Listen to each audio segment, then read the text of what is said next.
Well, hello, everyone. Hopefully today we'll come away with a strategic approach to dealing with the estate tax exclusion that's about to be cut in half.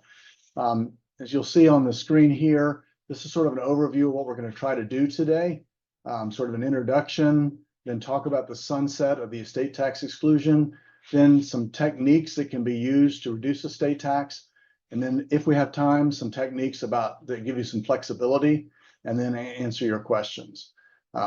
So most people, when they're doing estate planning, they're focusing on estate tax and then secondarily gift tax. And they're mostly thinking, okay, have I made a taxable gift? Do I need to file a gift tax return? Am I going to use up exclusion? Or they're planning at death, okay, what's the estate going to be and how do I deal with the estate taxes? But there really is more to it than that. And this list shows you that. If the gift is to a grandchild or a lower generation, then we might be looking at a flat 40% generation skipping tax. And that's on top of estate or gift tax that might apply. And then in addition, and more importantly, now that the exemptions are so high, we do a lot of income tax planning and a lot of capital gains tax planning. And the reason is because if an asset is subject to estate tax, it gets a step up in basis generally to its fair market value at the date of death. And basically what that step up does is wipe out the capital gains. And so a lot of people aren't worrying about estate taxes because the exemption's so high, and they're focusing on how can I get these steps up in basis, eliminate capital gains so that my beneficiaries are holding assets without all the gain that I've developed and earned through my lifetime. And then this is not really a tax thing, but a lot of estate planning, there are very easy ways to factor in asset protection planning from unexpected lawsuits or creditors and those sorts of things. So a lot of times when we do estate planning, yes, we're focusing on estate and gift tax, we're looking at the exclusion, but we're also thinking, is there a generation skipping tax we need to deal with? And can we do some tax planning for income and capital gains tax purposes and eliminate some of those taxes by holding on to the assets until the date of death, and then getting a step up in basis. So the next thing I'd like to kind of talk about is, as sort of an introduction, this seminar is about a big change in the law, which is the 50% reduction in the estate and gift tax exemption in 2026. Now, I'm going to use different sets of numbers in this presentation, but just understand that the original exemption was $10 million, but it was adjusted for inflation. And so what the change in the law is at the end of this 10-year window in 2026 will be a reduction by half back to $5 million, which was what the exemption was in 2016. But that number is adjusted for inflation. So you'll see me or hear me say $7 million, and that's the $5 million adjusted for inflation. And the $10 million today is $13.61 million. So even the 10 million is quite a different number. So that, just understand that's what I'm talking about. And so for someone who might be in the $7 to $14 million estate range, this change would affect them because they might now be in a taxable estate. So some other changes that are sort of coming along, besides reducing the estate and gift tax exclusion, is eliminating valuation discounts for, well, this is sort of an overview of some possible changes, and I'll talk about them on the following slides. So, for example, we just talked about the $13.61 million gift tax exclusion, which was the $10 million adjusted for inflation. And that will be dropping in 2026. And a lot of people ask me, well, do you really think it'll drop? I think it will, and the reason I say that is because there's nothing that Congress needs to do, and there's no bill that needs to be signed by the president. It just simply happens automatically on January 1st, 2026. And because of the need for revenue, I think between those in the government who want to spend more, they're looking at sources of revenue. For people who want the government to spend less, they're looking at this as a way to collect more taxes to pay for the government spending. So I don't think that's going to change. Now, another change that comes up every few years, there's nothing on the horizon right now, is to eliminate valuation discounts for non-business assets. So a lot of estate planning involves discounts for lack of marketability, lack of control, minority interest, discounts like that. And the idea is let's leverage the gift. If we're making $1 million gift, but we have a discount of 30%, now we've made $1 million gift, but we've only used 700,000 of estate tax exemption. Obviously, the Treasury doesn't care for that, and so they're proposing every few years. Well, why don't we just do away with those those discounts? Now, interestingly, the proposals have only been for non-business assets. So if you have a business and we're doing some estate planning involves a business, that you may still be able to get that. And part of the rationale there is that non-business assets, they may be sold among third parties and there may be a market for it, but it's not quite the same as when you're selling a business. You've got a third party buyer who is usually not related, and it's a willing buyer, willing seller. And there's more comfort that there's not any games being played with business assets. Now, another one that's, it comes and goes, and a lot of the things we're going to be talking about today about reducing tax involve grantor trusts. And this proposal has been to tax grantor trusts as assets that are subject to estate and gift taxes. And so a lot of times we will do something, it's a grantor trust, the assets out of the estate. And basically what these proposals are is to say, look, this game playing between the grantor trust rules, which are income tax rules, and how that plays out in estate and gift tax, we're going to stop that. And so basically, if you're making a distribution of the grantor trust, that's going to be treated as a gift rather than just outside the estate. In the same way, if you toggle off the grantor trust status, a lot of times you can disclaim your powers, your grantor trust powers that created the grantor trust in the first place. And then if you do that, that's treated as a gift. The whole trust is treated as a gift. And then the other thing is whatever's left in the trust at death will be taxed in the estate. And so that would be a little bit of a shift in some of our planning. So far, there's not any active proposals to do that, but that is always on the horizon. That a lot of our planning is built on certain concepts that the Treasury would like to change. And then a couple others there I mentioned, there'd be no step up in basis for grantor trusts unless it was included in the estate. And then it would require the grantor trust to actually pay the tax at the time the tax is imposed. So another possibility, and again, not likely, but just something to keep in mind, Canada has a tax on unrealized appreciation. So basically, whereas in the United States, if you are subject to estate tax, then you're not subject to capital gains tax because you get a step up in fair market value, as long as it's not a particular kinds of assets, which, like an IRA or other type of income like that, income in respect of a decedent. But if it's not that type of asset and the estate is less than the available exemption, then all those assets get a step up in basis. What Canada does is they say, no, that amount of untaxed capital gain is what we tax at death. So they don't tax all the assets, they just tax the gain that was never taxed during life. Very difficult to administer this kind of a rule because most people don't keep those kind of records. And the presumption is if you don't have a record, then the basis was zero. And so then you end up with capital gain on assets where you had basis, but you can't prove what the basis is. The other thing is we wouldn't be getting step up in basis. And so we're basically just deferring capital gains. We're not wiping them out. So another thing that is always talked about, and you have to always keep in mind, partly because the government needs revenue, is to change the estate tax rates. It's proposed every few cycles. Because the way Washington's working this way, 1 year, everything seems to be going off in one direction, and then 2 years later, everything's going off in the opposite direction. It's very hard to tell or predict where the future will be.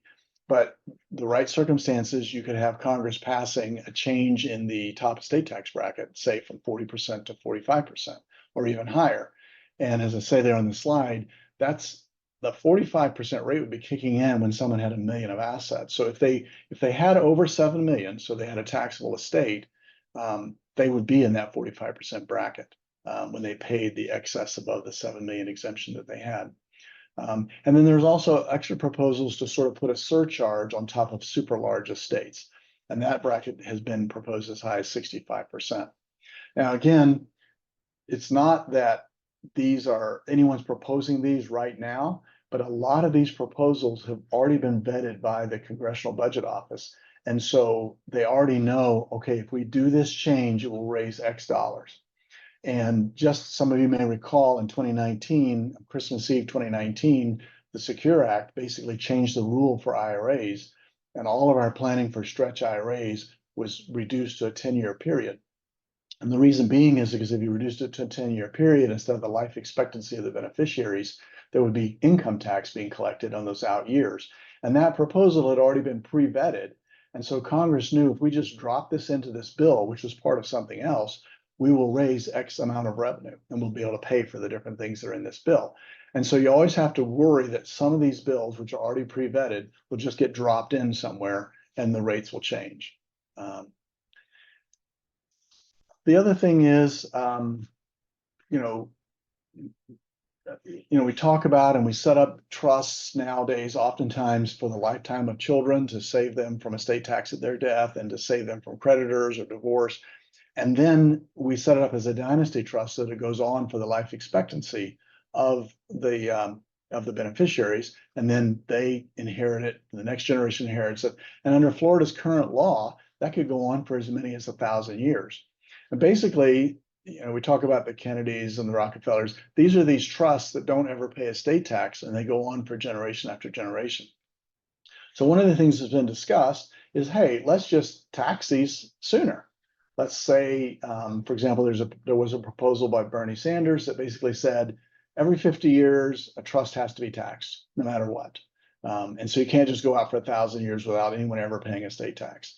And so you just have to remember that is a possibility that something like that could happen. And although it sounds kind of strange, how could they do that to existing trusts? Some of you may remember there was a time when the Congress decided that retirement plans had been overfunded, and they just imposed an excess accumulations tax on what they thought was too much in the plan, or if more than a certain amount of dollars was coming out every year, they assessed an excess distribution tax. So you never know when there'll be something that comes along that sort of changes the planning. That's why you just always keep aware of it. And then last, and this also affects one of the techniques we'll talk about today, is imposing restrictions on GRATs, basically requiring, for example, a 10-year minimum, or that the minimum remainder at the end has to be a certain percentage or certain value. Now, GRATs can be advantageous, but these changes would eliminate short-term GRATs, where you're doing 2-year GRATs, so your risk of dying during the term is really low. It would eliminate laddered GRATs, where you set up, multiple you do a 2-year GRAT, a 4-year GRAT, a 6-year GRAT, an 8-year GRAT, so that again you're reducing the risk that you'll die during the term, and you're locking in the benefits of the GRATs as you go. This planning also obviously would eliminate GRATs that where the principal wasn't a big enough amount. Because if you have to have a minimum remainder of 500,000, obviously a 500,000 dollar value GRAT can't pay anything out, so that's not going to work. And then it would eliminate zeroed out GRATs, where basically we say we're setting it up so that there's no gift. But we're going to make this transfer, there's no gift, and the asset will be out of the estate, basically get a future appreciation out of the estate. So I want to go on now and really talk about some of these techniques to reduce estate tax. And I'm going to start with the thing that everyone's concerned about, which is dealing with this $13.61 million estate tax exemption transfer, because it's not, people don't realize that there's a way you have to do it, or you won't actually get the benefit of your extra exemption. And what I'm talking about is the 13.61 million is expected to drop to 7 million. So there's this extra 6.61 million of estate tax exemption. And how do we make sure that we use all of that and we don't lose that excess exemption, since it's going to drop backwards? Then we'll also be talking about a lot of techniques that have letters, and we'll say what those letters mean as we go on. But QPRTs, GRATs, charitable remainder trusts, CRTs, or CRTs or CRATs sometimes they're called, and then IDGTs, IDGTs. We'll talk about each one of these, but let's talk first about the the problem we're all facing that has to be dealt with in the rest of this year and in next year. And that is the estate tax exemption being reduced to 7 million or 5 million adjusted for inflation. And the real dilemma is it's a use it or lose it situation. And so let me just give you an example of a lose it, because that's where most people are. They don't realize that's where they are. But if you have an estate, single person has a $20 million estate. This year, the exclusion is 13.61 million, and that person makes a $7 million gift this year, thinking, oh, the exemption is 3.61. I'm going to make sure, I'm not sure what it'll be in 2025, so I'm just going to make a $7 million gift. And that way I know I've saved my exemption, and then I'll still have 6.61 left. That's the thinking. And as you see here on the slide, that's what they did. Then the decedent dies in 2026 or later and has a $13 million estate, because they had a $20 million estate. They made a $7 million gift. They have 13 million left. But now the exclusion is only 7 million.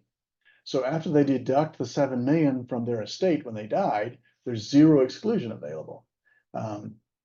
And because of that, the decedent has a $7 million estate, but they don't have any exemption left. And so they've lost the excess 6.61 million. So this is a perfect example of the lose it dilemma, because they thought, wow, I made a gift bigger than my excess, and instead I have an estate that now has zero exclusion, zero estate tax exclusion.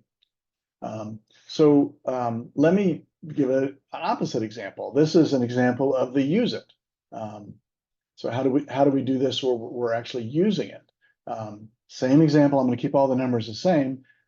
$20 million estate, exclusion is 13.61. They make a completed gift of 13.61. So this client is comfortable that they're going to be able to live on the remaining 6.5 million of assets. So they use a completed gift, use up their entire exclusion, so they have no exclusion at that time. They die in 2026. Now remember, they made a $13 million gift, and we're just assuming the estate's not growing, just for simple math. So they've got a $7 million estate. And the exclusion is 7 million, but because they already used up 13 million, there you have zero exclusion. So again, they died, they're going to have estate tax on the $7 million estate, but because they use the entire exclusion, and we'll talk about anti-clawback regulations in a minute, but they don't require that excess to be recaptured. They've basically saved their excess. And that's really the planning, is how to save the excess. And as I gave in the previous example, they thought they were using the excess and they ended up losing it. In this example, because they made a gift of the entire 13.6 million, and that's how you assure yourself you're going to save the excess, they use the entire 6.61 million excess. Now, not to beat the horse too much, but here's an example of a partial use it success. So you always want to run the math and see if there's a way that you can at least save some of it. Because some people are like, I know I have a $20 million estate. I can't live on this 6.5 that's left. So in this example, the person made a gift of 10 million because they thought they could live on the remaining 10 million. So they used up 10 million of their exemption, so they still had 3.61 of exclusion left. They died with a $10 million estate, but they have zero exclusion because of the reduction by half. And in this example, they saved 3.61 million of the excess. So they didn't get the full 6.61, but the math works so they could use the 3.61. So you always have to run the math, because it might make sense you could save some of the exclusion. Sometimes you won't because the math doesn't work, but sometimes you can at least save some of it. I talked a little earlier about these anti-clawback regulations. In 2019, final regulations came out that basically said, look, even though the exemption is going to drop below the number, we're not going to claw back the excess, as long as it follows these examples I just gave earlier. Now, that's fine. But then in 2022, there were some proposed regulations that came out, and they will apply to people dying after April 26, 2022 is what they said. But we're now several years later, and there's still no movement on it. But basically the idea was to say, look, we'll allow that the clawback won't happen, that you don't have to pay tax on assets that you got out of your estate using the excess. but it can only be if it's a bona fide transaction. And basically, that's where the gift tax applies at the time of the transaction. And in that case, the asset's not part of the estate because it was taken out of the estate by this gift. Now, basically, if you're doing completed gifts, even if you're using grantor trust, you should be fine. It's when you're trying to do when you're trying to do a completed gift, but you're also trying to say, I want to get a step up in basis at death of the assets that are in the transaction that's now not part of my estate. You're trying to play both sides. These anti-clawback rules are trying to stop that. And try to give you some examples. Some people may remember back when we were in 2011, 2012, and we were worried about we were worried about trying to make sure we use an exemption then. People were doing incomplete gifts where they were sort of they were making a loan, and then later they'd try to forgive the loan, and they were saying because I did the loan or because I did the transaction, I mean, that somehow it was complete for purposes of taking advantage of the tax law, but it was later I was going to undo it. And it became pretty clear people were just doing these things because they wanted the flexibility to undo it later. And so again, 2701 type transactions where it's intra-family gifts. As I said before, where you make an enforceable promise, and that's supposed to be the transfer, but then you don't fulfill the promise before you die. So there's like everybody's like, wink, wink, we're not really ever gonna enforce the promise. So it wasn't real. Where you have transactions that are real, you don't have to worry about that. But where there's any kind of game playing going on, there may be an issue. And then in any of those three situations, if you relinquish something so that you're trying to get out of these proposed regulations, you need to survive 18 months, basically. If you don't, then they're gonna claw back the excess. So let's talk about some of the techniques that we might be using to, one, use up exemption, provide some benefits for the client who's giving up assets, because a lot of times that's the problem. You're giving things away, but you kind of need the assets so that you can live on the assets. So the first one we're going to talk about is a qualified personal residence trust. And I start here for a couple of reasons. One, it's a tried and true concept.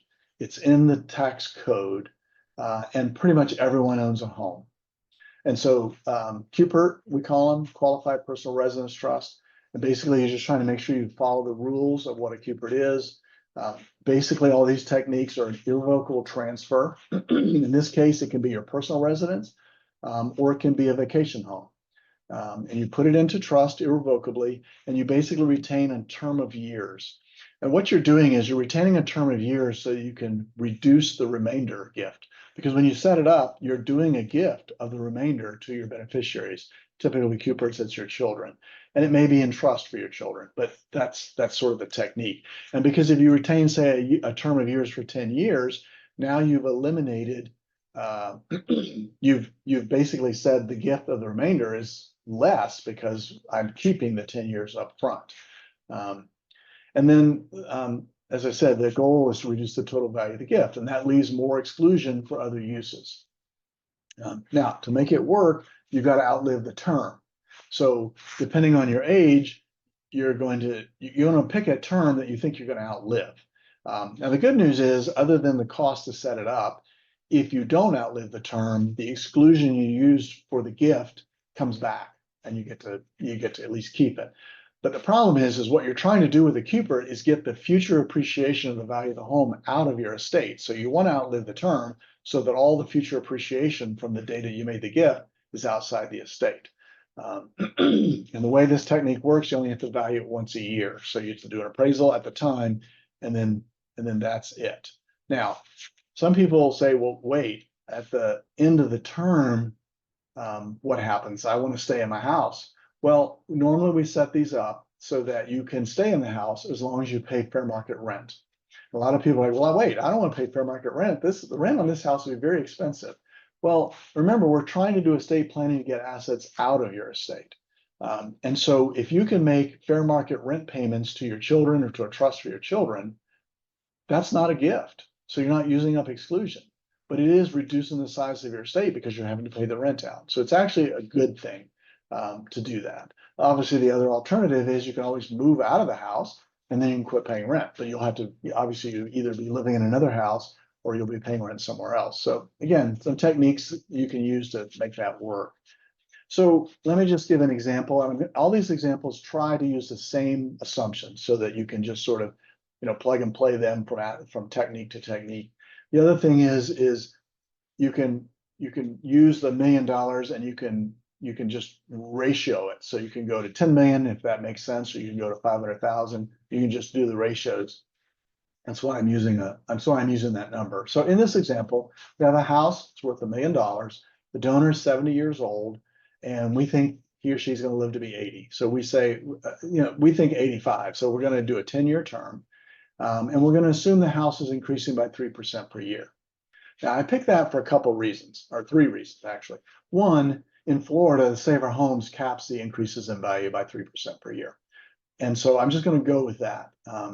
2, if I show the increase too much, it kind of skews the numbers of the estate tax savings. And I think even at this very, very conservative increase in value, you can see the value of this technique. And I forgot the 3rd reason, but that's okay. So on this scenario, the gift is $409,000. Basically, you're assuming that 10-year retained term is worth $590,000. But at the end of the term, in year 10, the value of the house is $1.3 million, and that's completely outside the estate. And so you've saved estate tax savings of over $373,000. Now, again, I told you the estimates were conservative. If this house was going up at 5 or 10% per year, you can see that even more than 1.3 million is outside the estate. And so the estate tax savings is going to be even greater.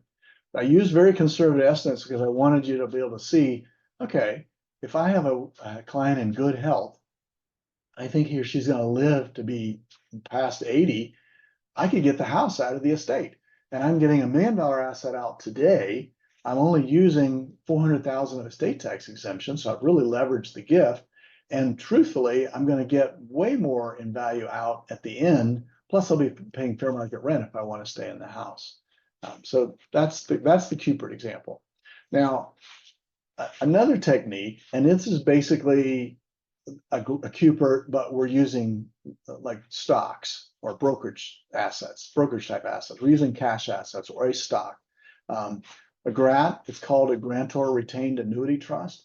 Basically, again, irrevocable transfer of assets. And you want to pick assets that you think are going to go up in value because this works way better if you've got lots of appreciation that you're getting out of your estate. And so again, you'll pick a term of years, and then the remainder will go in trust to children. And I say this on both of these, typically in trust to children, because with GRATs and QPRTs, you can't allocate generation skipping transfer tax until the end of the term. And so for generation skipping purposes, you don't get the same leverage because the exemption you'll use of your GST exemption will be the fair market value at the end of the term, not at the beginning, unlike the estate tax and gift tax exemption. So that's why typically I'll say for the QPRT or the GRAT, it's going in trust to the children or it's going outright to the children. Just like with the QPRT, you're reducing the total value of the gift, and therefore you're saving estate tax exclusion for other assets. As before, you have to outlive the term, but you do get the exemption back if you don't outlive the term. So you only have to appraise the asset once at the beginning. So if it's like one stock and it's not publicly traded, you need to get an appraisal. You're not gonna have to do this every year. You do it one time and then you go with it.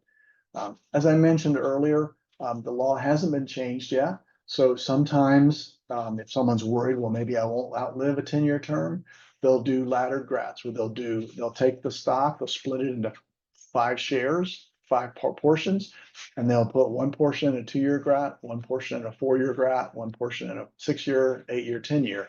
And then if the person lives 6 years, they've basically gotten 60% of the asset and its appreciation out of the estate, and they only lost on the last 2. So again, that's the GRAT technique. Now, just to play out an example so you can see, $1 million asset, 10-year term. And we're assuming, because this is an annuity trust, so you take back a payment, you get back a payment because it's an annuity trust. We're assuming a 5% payout. So you're getting, So over the course of those 10 years, the payout will be $617,000. Now, I'm sorry, I said that wrong. The gift for that $1 million asset is $617,000. So again, you got $1 million out plus future appreciation, and you only use 600,000 of exemption. And then during that 10-year term, the grantor got $500,000. So this is a good technique for a client who needs some cash during the term.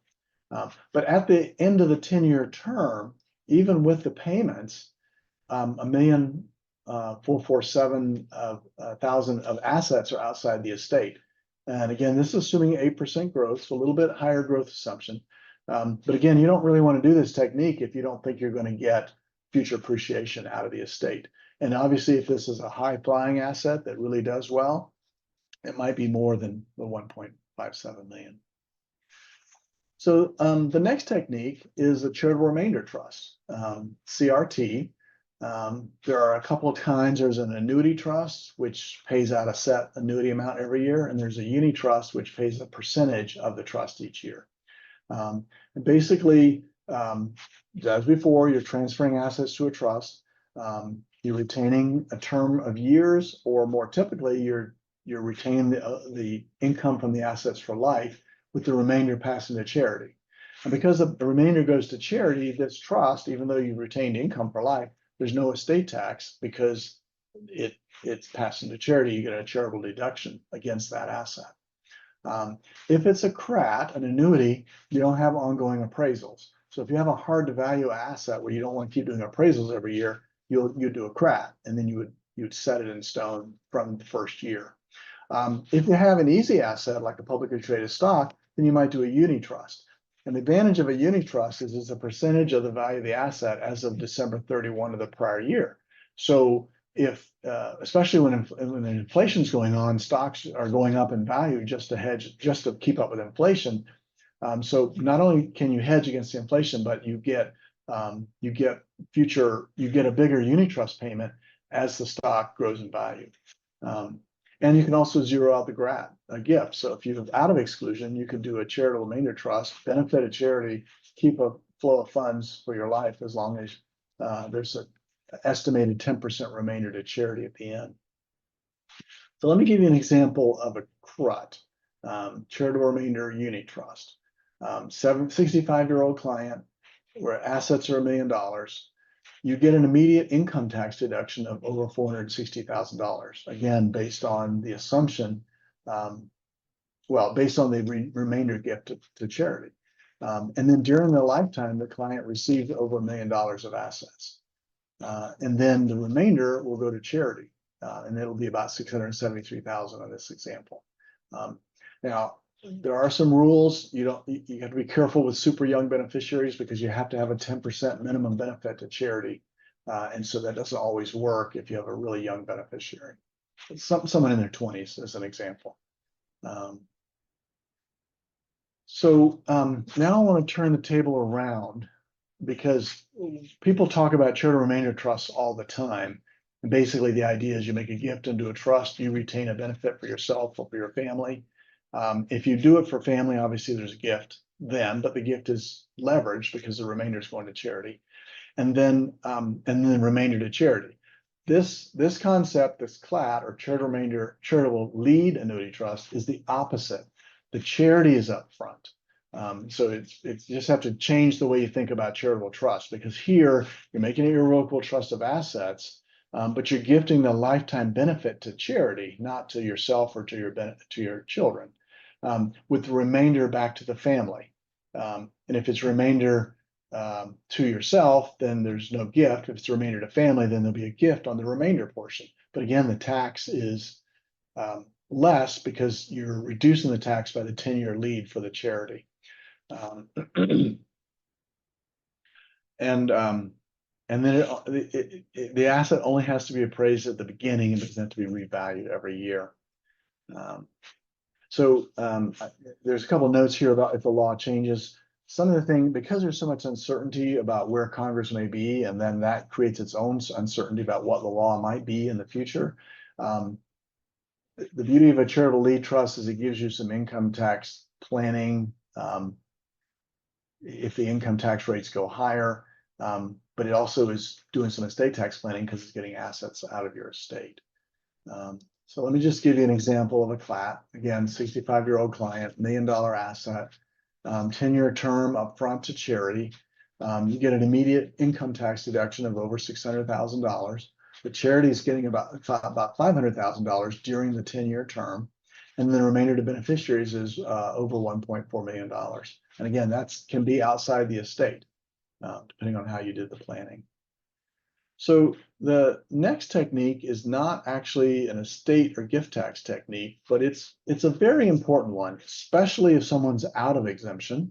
But it also can work in other scenarios because there is a small gift in this. It's called an IDGT, or an intentionally defective grantor trust. Most lawyers don't like the name because they don't like their clients saying, well, why are you giving me a defective trust? But basically, it's defective in the sense that we're trying to work our way into the grantor trust rules and then do a sale. But because it's a grantor trust, and I'll explain this a little bit more, the grantor and the grantor trust are treated as the same person. So you can't sell stuff to yourself. And so there's no sale. So there's no capital gains on the sale. And so, as I just said, it's a sale, not a gift. But there is a portion that's a gift. And the idea is you're selling a high value asset to this trust for a down payment that the trust pays you and for a promissory note in return. It doesn't use gift tax exclusion because there's no gift except for the initial funding. And in the example, well, I'll give you an example now.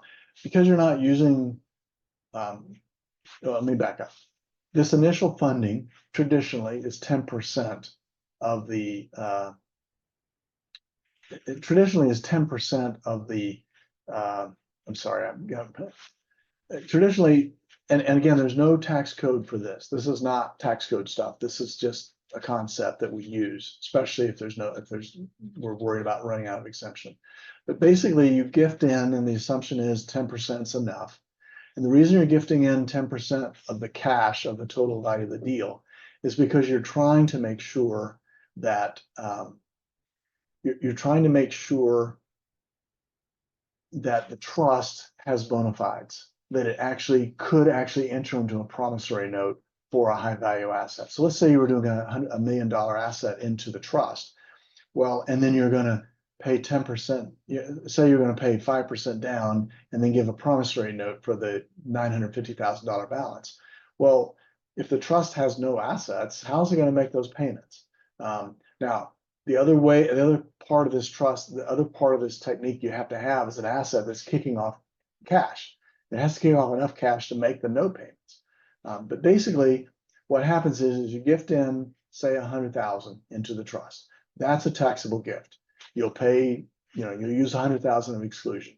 Then the trust will buy the asset from the grantor for $50,000 down, $950,000 promissory note, and then assume there's enough cash to make those payments over the term of the note. And you have some flexibility on what the note will be, but you would like it, you'd like it to be paid out. Generally, you'd like it to be paid out during life expectancy, but if not, that's okay. The note is still in the estate of the grantor.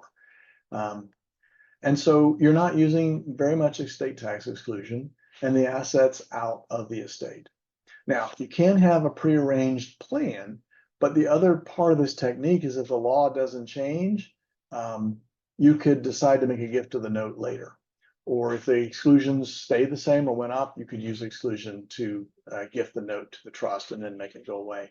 The beauty of it, though, is if the law changes into, let's say they lower the exemption to $3 million, this asset's completely out of the estate and you've only used $100,000 of exclusion. So it's a very, it can be a very effective technique, and it doesn't have any built-in limit other than what exclusion for gift tax you have left. So you could have, say you had $1 million of exclusion left, you could give a $10 million asset, make $1 million gift to the trust, then take back the $9,500,000 note. Again, there's no limit to that. And so even if a client has $100 million estate and they're trying to get half of the estate out, they could make a $50 million gift. It's very flexible in that sense. It's not part of the estate tax code, so it's not like there's lots of it's not like you can rely on very much to say whether it works or not. It does depend on the grantor trust concepts. You always want to be careful to see what changes might happen in the law, but it is a very effective technique and one that we've been using. So now I want to talk about some other techniques that people sometimes forget about, or that can provide some flexibility, especially when they're trying to figure out how to avoid the use it or lose it dilemma. And so this is sort of a list. It's not complete. There's all kinds of different things you can do. But there are some things you can do with formula gifts, with loans to family members, and even with interest rates going up. I mean, a few years ago when interest rates were, 0.2 and 0.4 and 0.6, we were doing, you could really get a lot of money to family by loans. And even now with the rates, more like 5%, it's still a good deal compared to what a family member could do if they needed cash and they had to go out to a bank. And then there'll be some trusts with built-in disclaimer planning, and then QTIP election type planning. Again, this includes the SLATs that everyone is talking about these days, the spousal lifetime access trusts. 1031 exchanges, which don't eliminate tax but can defer it. The idea, we'll talk some more about that. Section 453 installment sales, again, deferring tax, and then making sure we don't forget about annual lifetime gifts. Not just this 17,000 per person per year, but some other annual gifts that we can be talking about. So we'll talk about the formula gifts first. This was very important when we weren't sure if what the estate tax exclusion amount was going to be. And basically, if you do it right, it lets you use values as are finally determined for gift tax purposes. And that can be tied into the amount of gift tax exclusion that is either available on the date of death. Takes a special drafting. It's not based on settled law. It's very similar to marital funding clause you'll see in typical revocable trusts, where you say, okay, in the past when we'd have the AB trust, we'd say, okay, we're going to put into the marital trust an amount equal to whatever is left over after applying the exclusion. And then in Trust B, we'd put the exclusion. Whatever the exclusion available was, that would go into Trust B. It's the same kind of formula funding. So it's not like it's strange. It just takes a little bit of special drafting. So something to keep in mind.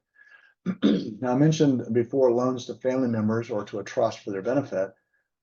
Even with, the so-called high rates we have right now, if you did a 10-year promissory note with monthly payments, and it was issued this month, the rate would be 3.81%. So that's pretty low. So it allows you to provide cash to family members at a pretty low cost, the 3.81% cost. You can get fancy with it, combine it with an installment sale of an asset. You can make it a self-canceling note, so that if at the time of your death, the note is canceled. Self-canceling notes, you have to have a higher rate than just the bare minimum. So you have to have some higher rate that reflects that you might not get all the funds back. And then one of the advantages of the estate tax exclusion is lowered. And again, a few years ago, we were worried about it being lowered retroactively, so we weren't sure what kind of gift we could make. Then you don't do anything, and it's just a loan, and you'll die owning a note. But if the law didn't change, then you have the option later to forgive the principal. But it has to be done. It can't be prearranged. So you can forgive the loan, but you can't assume you're going to do it, and you can't prearrange it. You just have to know that you have this flexibility in the future. Now, again, everyone these days is probably familiar with trusts that have built-in disclaimer planning, because oftentimes nowadays, a married couple, the trust will say, put everything in the marital trust, 100% of the marital trust. And then the surviving spouse can disclaim assets out of the marital trust and they'll go into the trust B remainder trust. And if they do, whatever goes into trust B will use up the deceased spouse's exclusion. So that's fairly helpful. And then the surviving spouse, after the death of your spouse, has some decisions to make. Will I just file a short portability return and then port the spouse who died first, his or her exemption, over to the surviving spouse? So at the surviving spouse's death, the surviving spouse will have his or her exemption plus the exemption of the deceased spouse. So you'll have both. Or does it make more sense, because these assets will be appreciating, especially if there's a wide age difference between the two spouses. Say there was a 30-year life expectancy of the surviving spouse, you might not want all that appreciation to be part of the surviving spouse's estate at her later death or his later death. So you would instead disclaim those assets into the trust B. The trust B would pay estate tax at that time. And then now at the surviving spouse's death, those assets are not part of her estate. So now she's pushed off that future estate tax, capital gains tax, to the children, as an example. So again, the beauty of disclaimer planning is you get a second look later at the first spouse's death. You get to decide how much exclusion is going to go where. And the beauty of that is that you have 9 months from the date of the death to make that decision. So, part of this, Q-tip planning is that you want to make sure you have a trust when you make these gifts into trust, that there's some room to permit making the Q-tip election. And most trusts have that kind of language. They say that you will elect Q-tip treatment. And so you're going to be making that decision later. And it could be as late as October 15th of the year following the gift into the trust. So you've got some flexibility there to decide, do I really want to make this permanent, or do I want to make a change to the gift later? Now, sort of a specialized trust that there's a lot of talk about these days is a spousal lifetime access trust. Basically, you make an irrevocable gift to a trust for the benefit of the spouse. And it's called lifetime access, spousal lifetime access, because your access, the person who's making the gift, is because you live with the other spouse. You're in the same household, and so you're assuming, well, the spouse who has the benefit of this trust will pay expenses, and I'll get the benefit of it because I'm living there in the house. As item 3 says, the risk, of course, is there's a later divorce. Now, you don't get the benefit because you're not in the house, or your spouse is not your spouse, so he or she may not be willing to spend money from that trust for your benefit. There's also a risk when spouses sort of split the difference and set one up for each other, because you have to be very careful there that the IRS doesn't come in with a doctrine called the reciprocal trust doctrine and say, well, basically, you were benefiting each other. We're just going to uncross that and say that each of you made a gift to yourself. The asset's still in your estate, and so you get no benefit from that. As before, because you can elect Q-tip treatment on this spousal lifetime access trust, you can make decisions later if you felt like you needed to make a gift this year, but not be sure you want it permanent until October 15th of the year following the gift. So that's marital type planning. As I said earlier, a lot of estate tax planning these days is really based on income tax planning. And one of the problems we have, a client comes in and says, I want to give my beach house to my kids. And we're like, well, the problem is you paid $100,000 for that beach house, and today it's worth $1 million. So if you just give it to your kids, their basis is $100,000. And so that doesn't work. It's not good planning anyway. But if you still own the house when you died, then you would get the step up basis. And they say, well, yeah, but I'm not planning to, I want to sell the house. I don't want to keep it. So what we then say is, okay, we'll sell it, do a 1031 exchange, and then basically deferring the capital gains tax. And you have to buy another asset. And there's some rules. About how you do it.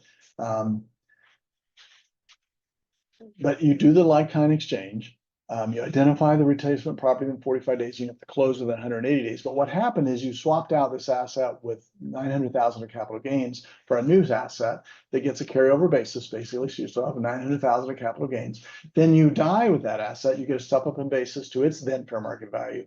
Then your kids get it, and there's no capital gains tax. So again, 1031 exchange can let you not give it away until you die owning it. Similarly, if you just want to spread out the income tax, you do an installment sale where you know you're gonna sell it over a 5-year period, and you're just deferring the capital gains, so you're only paying 20% every year. Starting to run out of time, so I'm sorry, I don't want to start talking really fast. The last thing on here that a lot of people don't realize is if they're familiar with the insurance trust, where you make a gift of the premiums into the trust, and the children have crummy withdrawal powers, and they're using up their exemption every year.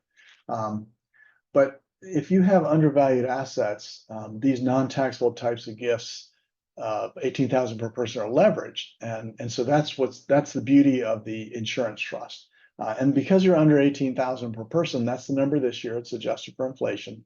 There's no gift tax return required, and you can pay unlimited amounts of this $18,000 because I'm sorry, unlimited numbers of people. So you could give to all 10 grandkids 18,000 per person, and you've given away 180,000 in 1 year. But the last point I really want to make is not only can you make the 18,000 per person per year, but then you can also make payments directly to a healthcare provider or hospital, or directly to a school or educational institution for tuition. And that's not counted against the 18,000. The key is it has to be paid directly to the healthcare provider or directly to the school. And as long as you do that, it's not counted in the 18,000. So I've gone a little over my time. I'm not sure if I have questions.